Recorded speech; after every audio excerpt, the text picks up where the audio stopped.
இப்போ நம்ம எங்கே இருக்கோம் அப்படின்னாக்கா தெற்கு ஜெர்மனியில் இருக்கிற பவேரியா அப்படிங்கிற ஒரு மாநிலத்தில் ஃப்ராங்கோனியா அப்படிங்கிற ஒரு ஏரியா இருக்குது. அந்த ஏரியாவில் எர்லாங்கன் ஃபோர்த் நியூரம்பர்க் அப்படிங்கிற இடத்துல ஒரு ஹிந்து கோயில் அங்கே இருக்கோம். நம்ம இந்த கோயிலோட பேர் சிவா விஷ்ணு டெம்பிள்.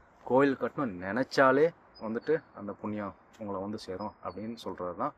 ஜெர்மனியில் இடம் கிடைக்கிறது, இடம் கிடைச்சாலும் அதுக்கு கவர்மெண்ட் அப்ரூவல் கிடைக்கிறது. நீங்கள் ஒரு 6 மாதம் முன்னாடி இதுக்கு தான் ஃபர்ஸ்ட் டைம் இங்கே வந்து அவங்க அப்ரூவல் கொடுக்குறேன், இந்த இடத்துல கோவில் கட்ட முடியும் அப்படின்னு அவங்க தான் வந்து அப்ரூவல் கொடுத்தாங்க. கிட்டத்தட்ட 6 கோடி. இந்த 6 கோடி வந்தாக்க இந்த ஃபர்ஸ்ட் ஃபேஸ் கட்டலாம். இந்த 8 கொடிமரத்தோடு வச்சு இங்கே ஒரு குடும்பமோ இல்லை ஒரு சில நண்பர்கள் சேர்ந்து ஒரு கர்ப்பகிரகம் ஸ்பான்சர் பண்ணுறாங்க அப்படின்னாக்க அதுவும் ஸோ சில பேர் கிச்சன் ஸ்பான்சர் பண்ணலாம், கிச்சன் கன்ஸ்ட்ரக்ஷனுக்காக ஸ்பான்சர் பண்ணலாம், இல்லை கிச்சன் எக்யூப்மெண்ட் ஸ்பான்சர் பண்ணலாம். வெரி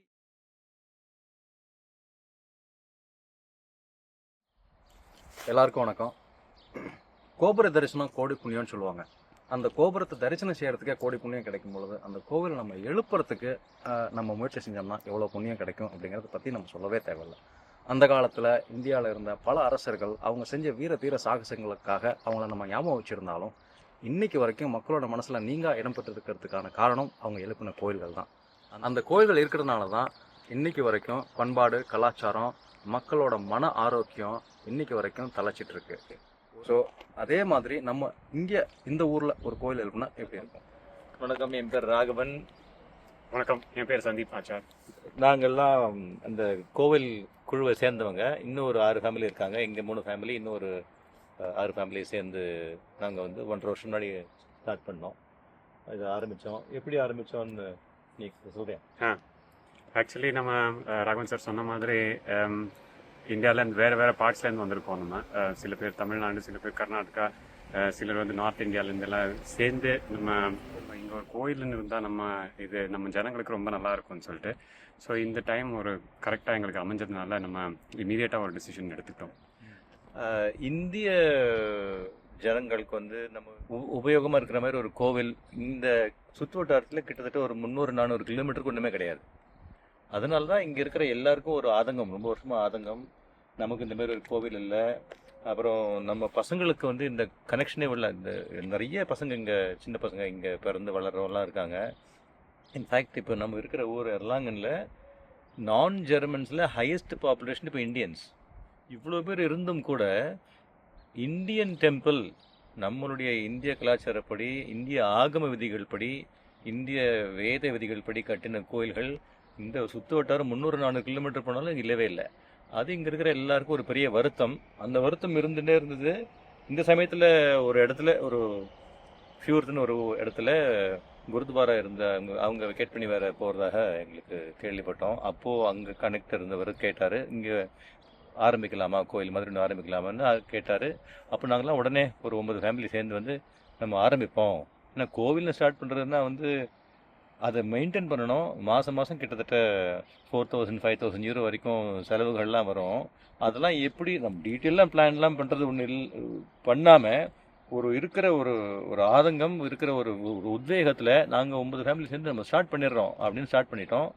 அந்த ஒரு 1.5 வருஷத்துக்குள்ளே இது வளர்ந்த விதம் வந்து ஆல்மோஸ்ட் ஹிஸ்டாரிக். இப்போ நீங்கள் பார்த்தீங்கன்னா இங்கே நம்ம அந்த ஃபிஃப்த்லேருந்து ஒரு ரேடியஸ் ஒரு 100-150 கிலோமீட்டர்ஸ்லேருந்து ஜனங்க, ஸ்டூடெண்ட்ஸு, அப்புறம் ஃபேமிலிஸ் நிறைய பேர் வந்துட்டே இருக்காங்க. இந்த டெம்பிளில் இப்போது சில சமயத்தில் பண்டிகைன்னு வரும்போது, இப்போது போன வருஷம் சிவராத்திரி ஆகட்டும், இது கணேஷ் சதுர்த்தி ஆகட்டும், இல்லை தீபாவளி பண்டிகை ஆகட்டும், இந்த டைமில் 1000 பேர் வருவாங்க. சில சமயத்தில் அந்த டெம்பிள் ரொம்ப ரொம்ப சின்னது இப்போதைக்கு. ஆனால் அந்த சின்ன ஒரு ஹால்லையே இத்தனை பேர் வந்துட்டுருக்காங்க. அது மட்டும் இல்லாமல் அங்கே வர்றவங்கெல்லாம் அந்த டெம்பிளோட அட்மாஸ்ஃபியரில் ஃபுல் கம்ப்ளீட்டாக ஒரு இம்மர்ஸ் ஆகிடுறாங்க. ஸோ நாங்கள் ஒரு 1.5 வருஷம் முன்னாடி ஸ்டார்ட் பண்ணது ஒரு சின்ன ஹால், ஒரு 100 குவாட்ரமீட்டர் சைஸில் ஹால் இருக்கும். அதில் வந்து முதல்ல உற்சவ விக்கிரகங்கள், முதல்ல பிள்ளையார் தான் ஒரு விக்கிரகம் வச்சு ஆரம்பித்தோம். அதுக்கப்புறம் வந்து கொஞ்சம் கொஞ்சமாக வெறும் உற்சவ விக்கிரகங்கள் மட்டும், இந்த பஞ்சலோகத்தில் இல்லை பித்தளையில் அந்தமாரி உற்சவ விக்கிரகம் மட்டும் வச்சு ஆரம்பித்தோம். ஏன்னா பிராண பிரதிஷ்டை பண்ணணும் அப்படின்னா ஆகம விதிகள் படி பண்ணணும், வேதிக் விதிகள் படி பண்ணணும், அதுக்கு பிளான் பண்ணி செய்யணும் அப்படிங்கிறதுக்கு முதல்ல அப்படியே ஆரம்பித்தோம். இப்போது அப்படி ஆரம்பித்ததுக்கப்புறம் சந்தீப் சொன்ன மாதிரி ஒரு ஃபங்க்ஷனில் 200 பேர் 300 பேருக்கு வந்தாலே அந்த இருக்க முடியும் இடத்துல நிற்கிறதுக்கு கூட இடம் இருக்காது. ஸோ அப்புறம் தான் யோசித்தோம், இந்த மாதிரி ஒரு இடத்துல இப்போ வந்து சிவபரிவாரம், விஷ்ணு பரிவாரம், இங்கே இவங்களுக்கெல்லாம் வந்து பிராண பிரதிஷ்டையோட நாங்கள் விக்கிரகங்கள்லாம் ஆக்சுவலி ஆர்டர் பண்ணி, ஃபஸ்ட்டு செட் விக்கிரகங்களை ஆர்டர் பண்ணி, கோலார் பக்கத்தில் விக்கிரகங்கள் ரெடியாக இருக்குது, ஜெய்ப்பூரில் விக்கிரகங்கள் ரெடியாக இருக்குது. பட் அந்த விக்கிரகங்கள்லாம் இப்போ கொண்டு வந்து அங்கே பிராண பிரதிஷ்டை பண்ணினோம்னா இருக்கிற ஹாலில் பாதி தான் ஆகிடும். அட் அ டைம் 50 பேருக்கு மேலே இங்கே உள்ளே உட்கார முடியாது. அப்போ தான் நாங்கள் யோசித்தோம், 1 இயர் முன்னாடி நிறைய பேருக்கு கோவில் வளரணும்னு இருக்குது, ஆனால் இந்த இடத்துல வளர்க்க முடியாது இந்த கோவிலை. அண்டு நல்ல ஆகம விதிப்படி பிராண பிரதிஷ்டைலாம் பண்ணி நல்ல கோயில் ரெகுலராக பண்ணணும்னா இந்த இடம் பத்தாது, நம்ம வந்து ஒரு பெரிய இடம் நிலம் வாங்கி கட்டலாமா. சின்னதாக ஆரம்பிச்சது, மாதம் 2000 3000 எப்படி செலவு பண்ண போகிறோன்னு. அப்புறம் மனுஷ ஆசை இருக்கு இல்லையா, அது பெருசாச்சு. அப்புறம் இடம் தேட ஆரம்பித்தோம். ஜெர்மனியில் இடம் கிடைக்கிறது, இடம் கிடைச்சாலும் அதுக்கு கவர்மெண்ட் அப்ரூவல் கிடைக்கிறது. நீங்கள் ஜெர்மனி கூகுள் மேப்பில் போய் போட்டு பாருங்கள், எல்லா ஸ்கைலனும் ஒன்றா இருக்கும். ஸோ அந்த அப்ரூவல் ப்ராசஸ் ரொம்பவும் கஷ்டம். ஒரு வருஷமாக 3 டிஃப்ரெண்ட் இடத்துல நாங்கள் நிலம் தேடி அப்ரூவலுக்கு அனுப்பி ரிஜெக்ட் ஆகிடுச்சு. இங்கே கோவிலில் கட்ட முடியாதுன்னு சொல்லி ரிஜெக்ட் பண்ணிட்டாங்க. அதுக்கப்புறம் இந்த ஒரு ப்ராப்பர்ட்டி வந்த போது ஒரு 6 மாதம் முன்னாடி இதுக்கு தான் ஃபர்ஸ்ட் டைம் இங்கே வந்து அவங்க அப்ரூவல் கொடுக்குறேன், இந்த இடத்துல கோவில் கட்ட முடியும் அப்படின்னு அவங்க தான் வந்து அப்ரூவல் கொடுத்தாங்க. கிட்டத்தட்ட 1.5 மில்லியன் யூரோஸ் வரைக்கும் இதுக்கு இன்வெஸ்ட்மெண்ட் வேணும் இந்த கோவில் கட்டுறதுக்கு. நாங்கள் துணிஞ்சு இறங்கிட்டோம். நாங்கள் 9 ஃபேமிலிஸ்லேருந்து முதல்ல கொஞ்சம் இனிஷியல் கேபிட்டல் போட்டு, அப்புறம் டிவோட்டீஸ், இப்போ கார்த்திக் மாதிரி டிவோட்டீஸ் அவங்க எல்லாமே சப்போர்ட் பண்ணி அந்த மாதிரி செய்யலாம்னு இப்போ ஆரம்பிச்சு, இப்போது ஃபைனான்ஷியல் பிளான் இருக்குது, இப்போ எக்ஸிக்யூட் பண்ணணும். அந்த எக்ஸிக்யூஷனில் ஃபஸ்ட்டு ஃபேஸ் பண்ணிட்டோம், நிலம் வாங்குறதுக்கு கையெழுத்து போட்டாச்சு. இந்த 1-2 ஃபைனல் ஃபார்மாலிட்டிஸ் இருக்குது அந்த நிலம் காலி பண்ணுறதுக்கு. அது காலி பண்ண உடனே கன்ஸ்ட்ரக்ஷன் வந்து இந்த வெதரும் சேஞ்ச் ஆனதுக்கப்புறம் இப்போது ஏப்ரல் மேலே கன்ஸ்ட்ரக்ஷன் ஸ்டார்ட் பண்ணிடலாம். அதுக்கு முன்னாடி ஒரு கேள்வி. சொல்லுங்கள். இப்போ நீங்கள் இடம் வாங்கியாச்சு அப்படின்னு சொல்றீங்க, நம்ம நின்று பேசுகிறோம், இதுதான் அந்த இடங்களா? கரெக்ட். ஸோ இங்கே பார்த்துக்கிட்டு இருக்கீங்களே இந்த இடம் தான். இது வந்து கிட்டத்தட்ட 1600 குவாட்ரா மீட்டர் அப்படின்னா 16,000 ஸ்கொயர் ஃபீட்ங்கிற பாக்கி இருக்கிற ஓப்பன் ஸ்பேஸில் ஒரு பிளான் போட்டு கவர்மெண்ட்டுக்கு அனுப்பி அதுக்கப்புறம் வாங்கியிருக்கோம் இப்போ இங்கே கட்டுறதுக்கு. ஒரு பெரிய ஹால், கர்ப்பகிரகம் எல்லாம் வரும். ஒவ்வொரு தனி கடவுளுக்கு நம்ம டெம்பிள் சிவா விஷ்ணு டெம்பிள்ன்றதுனால ஒரு சைடில் விஷ்ணு பரிவார், ஒரு சைடில் சிவ பரிவார். ஸோ எல்லாருக்கும் ஒரு செப்பரேட்டாக ஒரு கர்ப்ப கிரகத்தை பண்ணிவிட்டு அதுக்குள்ளே இந்த ராகவன் சார் சொன்ன மாதிரி சில விக்கிரகங்கள் சவுத் இந்தியன் ஸ்டைலில் இருக்கும், சில விக்கிரகங்கள் நார்த் இந்தியன் ஸ்டைலில் இருக்கும். இந்த நார்த் இந்தியன் ஸ்டைலில் இருக்கிற விக்கிரகங்கள்லாம் மார்பிள்ஸில், சவுத் இந்தியன் ஸ்டைல் விக்கிரகங்கள் எல்லாம் அதெல்லாம் they will be made out of granite black கலரில். ஸோ இதில் what we want to also show is that we are an inclusive temple. We want to bring in the cultures of various parts of India. So இப்போ இருக்கிற திட்டம்படி உள்ளுக்குள்ளே எத்தனை சன்னதிகள் வரப்போகுது? இப்போ இருக்கிற திட்டம்படி 8 சன்னதிகள் வரப்போகுது. அதில் கணபதி இருப்பார், அதுக்கப்புறம் சிவ பார்வதி, நந்தி, அப்புறம் கார்த்திகேயர், தேவசேனா, ஸ்ரீவள்ளி. இது ஒரு சைடில் லக்ஷ்மி நாராயண், அப்புறம் கிருஷ்ணர், அதுக்கப்புறம் துர்கை, அதுக்கப்புறம் ராமர். இப்போ இந்த கோயில் அப்படிங்கிறது ஒரு வழிபாட்டு தலமாக மட்டும்தான் இருக்க போகுதா, இல்லை வேற ஏதாவது நீங்கள் செய்கிற மாதிரி யோசனை பண்ணி வச்சுருக்கீங்களா? அதான். ஸோ இந்த இந்தியர்கள் பாப்புலேஷன் அதிகமாகிட்டே வருது, நிறைய குழந்தைகள்லாம் இருக்காங்க. ஸோ இங்கே வந்து நம்ம எல்லா பேரண்ட்ஸுக்குமே வந்து நம்ம குழந்தைகள் வந்து இந்திய கலாச்சாரத்தோட தொடர்பு விட்டு போயிடும்னு ஒரு பயம் இருக்குது. ஸோ அதுக்காக வந்து நிறைய சில பேர் முயற்சிகள் பண்ணிக்கிட்டு இருக்காங்க. இந்த மாதிரி கர்நாடிக் மியூசிக் சொல்லிக் கொடுக்குறது, இல்லை பரதநாட்டியம் சொல்லிக் கொடுக்குறது, குழந்தைகள் கற்றுக்கவும் செய்கிறாங்க. ஆனால் இவங்களுக்கெல்லாம் வந்து ஒரு சென்டர் மாதிரி ஒன்றும் இல்லை. சில பேர் வீட்டில் செய்கிறாங்க, அதுக்கு ஒரு ரெஸ்ட்ரிக்ஷன் இருக்கும். சில பேர் ரொம்ப தூரம் தள்ளி குழந்தைகளுக்குன்னு பாதுகாப்பான இடமா இருக்கான்னு தெரியாது. ஸோ நம்ம வந்து குழந்தைகளுக்காகவும் பிற்காலத்தில் அந்த குழந்தைகளுக்கு அந்த கலாச்சாரத்தோட தொடர்பு இருக்கிறத விட்டுடக்கூடாதுங்கிறதுக்காகவும் நம்மளை மாதிரி இருக்கிறவங்களுக்கும், யங்கர் ஜெனரேஷன், அப்புறம் க்ரோனப் ஜெனரேஷன்ஸுக்கும் நிறைய பேருக்கு வந்து இன்றைக்கும் கூட நம்ம சனாதன தர்மம் அப்படின்னா என்ன, அப்புறம் வந்து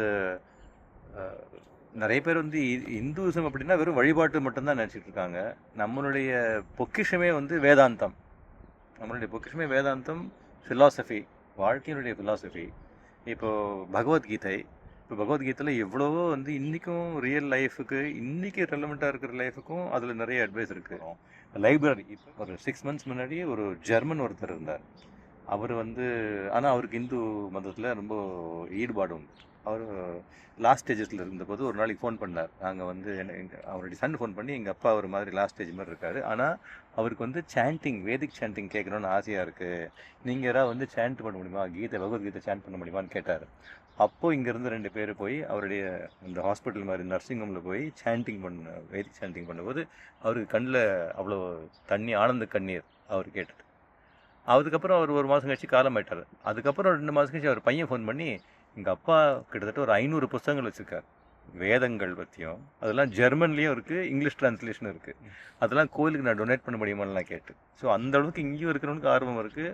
ஸோ அதுமாரி ஒரு பெரிய லைப்ரரி, அதாவது சர்வே ஜனா சுக்கினோ பவந்து அப்படின்னு சொல்லக்கூடிய மதங்கள்லாம் வெரி ஃபியூ தான் இருக்குது. இதில் என்னோட அப்சர்வேஷன் என்ன அப்படின்னு பார்த்தாக்கா, மக்களோட சமுதாயத்தோட ஈடுபாடு இல்லாமல் எந்த ஒரு முயற்சியும், எந்த ஒரு இனிஷியேட்டிவும் வந்துட்டு சக்ஸஸ் ஆகாது. ஸோ இந்த ப்ராஜெக்டில் நான் பிகினிங்லேருந்தே இருக்கேன்.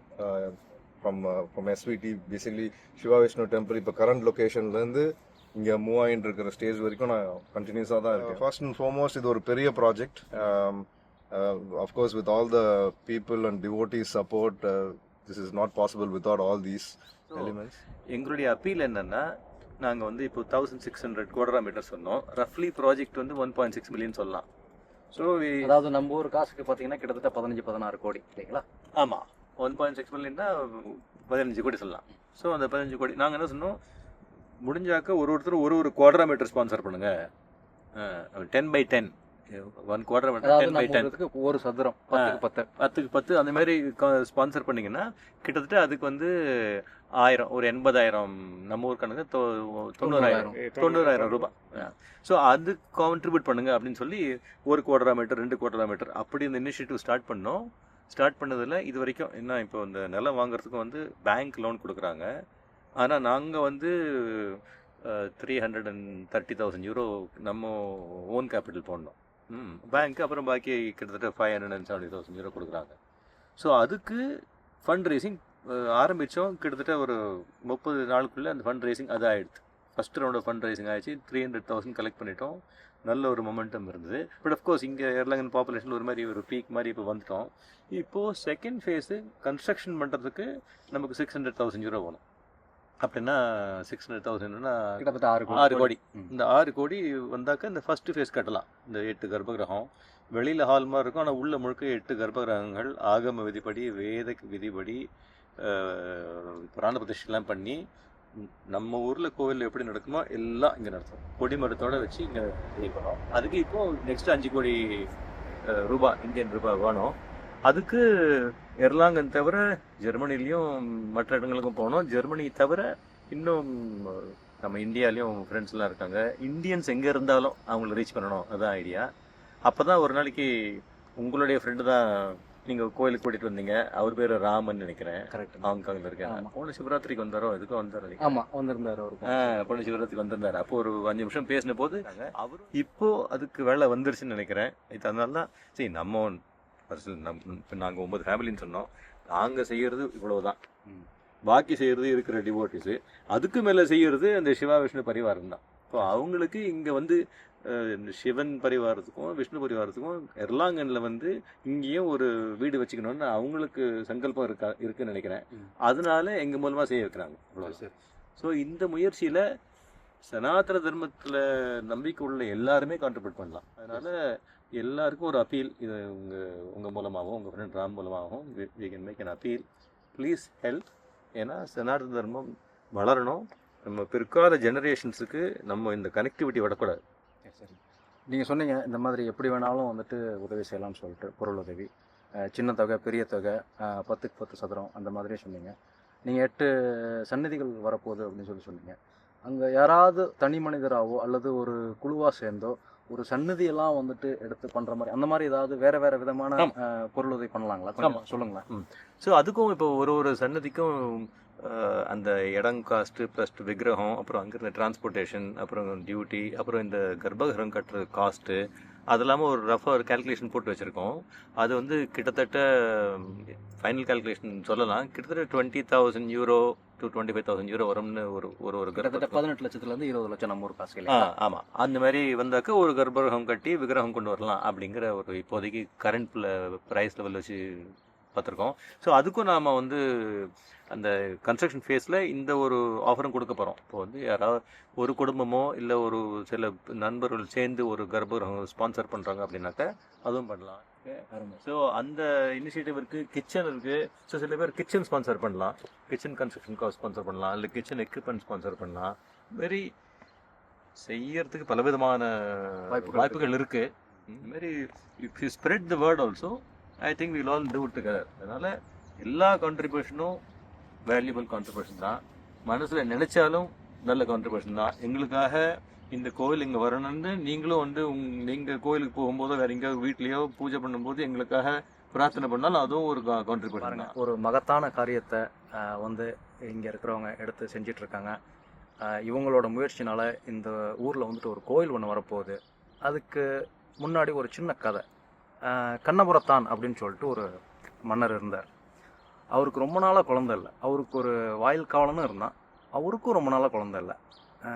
ரொம்ப நாள் கழித்து ரொம்ப ஏறாத கோயில் இல்லை, இறங்காத கோயில் இல்லை, அந்த பிரார்த்தனையினால 2 பேர்த்துக்கும் ஒரே நாளில் ஆண் குழந்தை பிறந்துச்சு. அந்த வாயில் காவலனோட குழந்தையும் மன்னரோட குழந்தையும் ஒரே நாளில் பிறந்ததுனால மன்னருக்கு அந்த வாயில் காவலனோட குழந்தை மேலேயும் ஒரு பாசம் உண்டு. ஒரு 10-12 வயசு வரும்பொழுது திடீர்னு ஒரு நாள் 2 பேர்த்துக்குமே ஒரே நேரத்தில் உடம்பு சரியாமல் போச்சு. உடம்பு சரியே ஆகலை, உயிர் பிழைக்கிறதே கஷ்டம் அப்படின்னு சொல்லிட்டாங்க. அப்போ மன்னர் வந்துட்டு ஜோசியர்கிட்ட போய் கேட்குறாரு என்ன செய்யலாம் அப்படின்னு சொல்லிட்டு.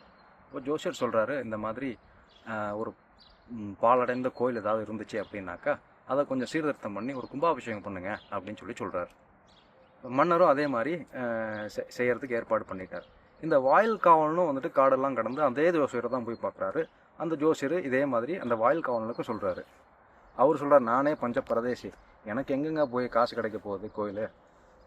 அதை மீறி வேறு எதுவும் சொல்லலை ஜோசியர். இவனும் கொஞ்சம் கவலைப்பட்டுக்கிட்டே வந்துட்டு இந்த வாயில் காவலனும் திரும்பி வந்துட்டு இருந்தார். வரும்பொழுது பயங்கரமான மழை. மலையில் வந்துட்டு ஒரு கோயில் பார்த்துக்கும் ஒதுங்கிட்டு அதுக்கப்புறம் ரெஸ்ட் எடுத்துகிட்டு வீட்டுக்கு வந்துட்டார். அந்த மன்னரும் வந்துட்டு அவரோட கோயிலை கட்டி முடித்து கும்பாபிஷேகம் பண்ணிட்டாரு. குழந்தை சரியாக போச்சு. வாயில் காவலன் சொல்கிறான், அவரோட பையனும் சரியாயிட்டான் அப்படின்னு சொல்கிறாரு. மன்னருக்கோ ஒரே ஆச்சரியம். நான் வந்துட்டு கோயில் கட்டினேன், என்னோட குழந்தை வந்துட்டு சரியாக போச்சு. கோயில் கட்டாத ஒரு வாயில் காவலனோட பையன் குழந்தை எப்படி வந்துட்டு பொழைச்சது அப்படின்னு சொல்லி அவருக்கு வந்துட்டு அந்த ஜோசியர் மேலே வந்துட்டு ஒரு டவுட். அந்த ஜோசியரை வர சொல்லிட்டார். ஜோசியருக்கோ உயிர் பயம். அப்போ ஜோசியர்கிட்ட மன்னர் கேட்கும் பொழுது, நான் கோயில் கட்டினேன், பையன் பொழைச்சான், ஆனால் வாயில் காவலனோட வந்துட்டு ஒன்றுமே பண்ணலை, அவரோட பையன் எப்படி பொழைச்சான் அப்படின்னு சொல்லி கேட்குறாரு. அப்போ வாயில் காவலன், ஏப்பா கொஞ்சம் என்னை பார்த்த பிறகு நீ என்ன பண்ணின அப்படின்னு கொஞ்சம் விவரமாக சொல்லு அப்படின்னு சொல்லி கேட்குறாரு. அப்போ தான் அந்த வாயில் காவலன் சொல்கிறான், நான் வரும்பொழுது மழை பெஞ்சிச்சு நிறையா. அப்போது ஒரு பழைய கோயிலில் படுத்தேன். படுத்துட்டு அந்த கோயிலை பார்க்கும்பொழுது ரொம்ப சிதிலம் அடைஞ்சிருந்துச்சு. என்கிட்ட மட்டும் காசு இருந்தால் இதை நான் கோயிலை சுத்தம் பண்ணி சரி பண்ணி ஒரு கும்பாபிஷேகம் பண்ணலாம். நம்ம தான் பஞ்ச பிரதேசாச்சே, எங்கே போய் நம்ம காசு வரப்போகுது அப்படின்னு சொல்லி நினச்சிக்கிட்டு நான் அப்படியே வீட்டுக்கு வந்துட்டேன் அப்படின்னாரு. அப்போ தான் வந்துட்டு அந்த ஜோசியர் சொல்கிறாரு, கோயில் கட்டணுன்ட்டு கூட அவசியம் இல்லை, கோயில் கட்டணும்னு நினச்சாலே போதும் அப்படின்னு சொல்லி அக்னி புராணத்தில் எழுதியிருக்கு அப்படின்னு சொன்னார். அக்னி புராணத்தில் என்ன எழுதியிருக்குன்னு சொல்லி டீட்டெயிலாக வந்துட்டு அரசர் வந்துட்டு கேட்குறாரு. ஒரு கணக்கு இருக்குங்க. 10 கோயில் எழுப்புனா இந்த புண்ணியம், 15 கோயில் எழுப்புனா இந்த புண்ணியம், 3 கோயில் எழுப்புனா இந்த புண்ணியம், 1 கோயில் எழுப்புனா இந்த புண்ணியம், கோயில் கட்டணும் நினச்சாலே வந்துட்டு அந்த புண்ணியம் உங்களை வந்து சேரும் அப்படின்னு சொல்கிறது தான் அப்படின்னு சொல்லி முடிக்கிறாரு அந்த ஜோசியர். இதுலேருந்து என்ன தெரியுது அப்படின்னாக்கா, உங்களால் முடிஞ்ச உதவியை செய்யுங்க. அப்படி பெரிய பணம் சின்ன பணம் அதை பற்றி நான் எந்த ஒரு இதுவும் கிடையாது. ஏன்னா it is in the end going to contribute to something noble that is going to stay here for years to come. அப்படி முடியல அப்படின்னாலும் நம்ம சார் சொன்ன மாதிரி நீங்கள் மனசில் நினச்சிக்கங்க, அந்த கோயில் நல்லா வரணும், நல்லா செழிக்கணும். மிக்க நன்றி.